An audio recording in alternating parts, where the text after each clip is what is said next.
Presiding Officer, fellow Toastmasters, and most welcome guests. Over the holidays, I went to Sawgrass Mills to go Christmas shopping. After a couple of hours of walking and being really tired and hungry, we decided to go to the food court to get something to eat. Now, we all decided that we wanted something Asian, and there are 3 restaurants, all Asian inspired, right beside each other. So we just picked one, and after ordering all the food, and after getting to the front, we decided that we were thirsty. And I picked up a very small bottle of iced tea. And I gave it to her, and she rang it up. And I was very, very surprised. This bottle of iced tea was $10. What? To put in perspective, the meal itself was $7.99. So after that experience, I know I'm never going back to that place to buy iced tea ever again. But the reason I'm telling you this story is that every day we make purchases, and we seemingly don't necessarily know what influences the purchases we make. What actually caused me to go and buy the food where I went to buy my food, and what caused me to actually overpay for my iced tea? So tonight I want to talk to you about the psychology of influence. There are many different tactics and strategies that businesses use to get you to purchase something. And tonight I'm going to tell you about 6 of them. Now, the first tactic that businesses use is reciprocity. Now, reciprocity is simple. If I do something for you, if you do something for me, it makes me feel like I want to do something for you. So in case of the overpriced iced tea, there were 3 restaurants all beside each other, and they were all seemingly the same, but the one we went to was the only one that actually gave us a free sample. Now, this is used by many businesses to get you to purchase something.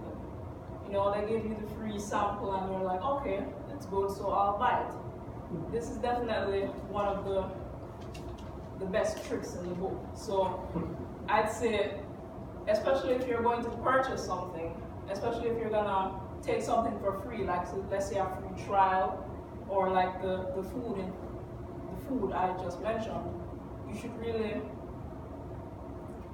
definitely think about if you really want that thing, and definitely don't take the free sample, because it's gonna psychologically make you feel like you have to take it.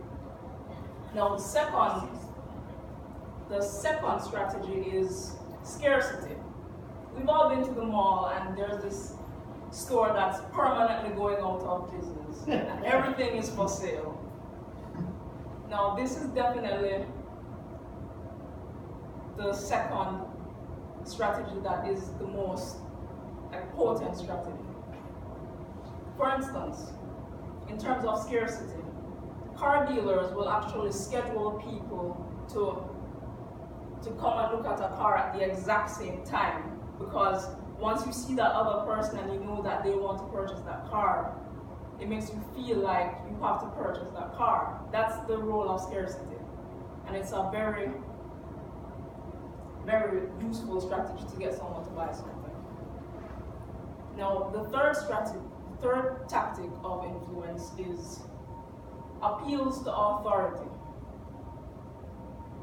We've all watched television, and there's a PhD and he recommends this product. But do you really need that product? For instance, there's a commercial where there is a doctor who plays a doctor on television, and he's selling the product. Now, the sales actually went up for this product when they used this doctor. Now, Marky, he's not a real doctor, but just the image of him having that authority made people believe that this product was good. So that's another strategy that you want to definitely be aware of. All from first watch. How much money did it? Yeah, that's another. Okay, the next tactic is the commitment to consistency. Now, commitment to consistency is whenever you're in a situation and you've already committed to something, you actually will make more decisions that are similar to the one you just made.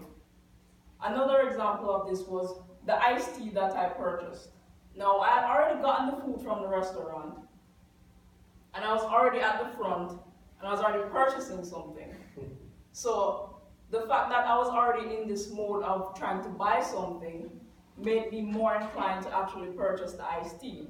Now, I could have given it back to her, but I was already in that process, so it was really hard for me to actually go back and not purchase it. So that's another strategy that's used by many businesses to get people to purchase. Now, the fifth strategy is liking. This is really simple. When you like someone, you're more likely to purchase from them. Specifically, when you identify personally with someone, you're more likely to purchase from them. There was actually a study showing that whenever people lost a wallet, the finder would actually, whenever they found it, the person that could feel more connected to what was inside of the wallet actually returned it more than someone who didn't. For instance, if you found a picture of a child in a wallet and you're a parent, you are more likely to return it thinking that that person was a parent like you. So, how does this play out? Likability. If you like someone, identify with them, you're going to want to purchase from them. So, another way to fight this is, you might be a great salesman, like Bernard. I know he's a great salesman, right? A great real estate agent. But really actually think about what it is that you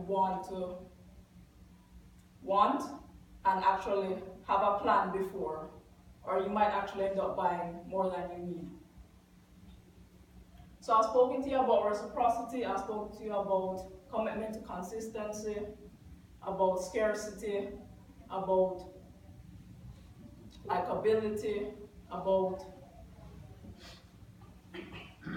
many different tactics that are used by businesses in order to get you to purchase things. Now let my overpriced iced tea be a warning. Always know what you want before you purchase it. Fellow Toastmasters.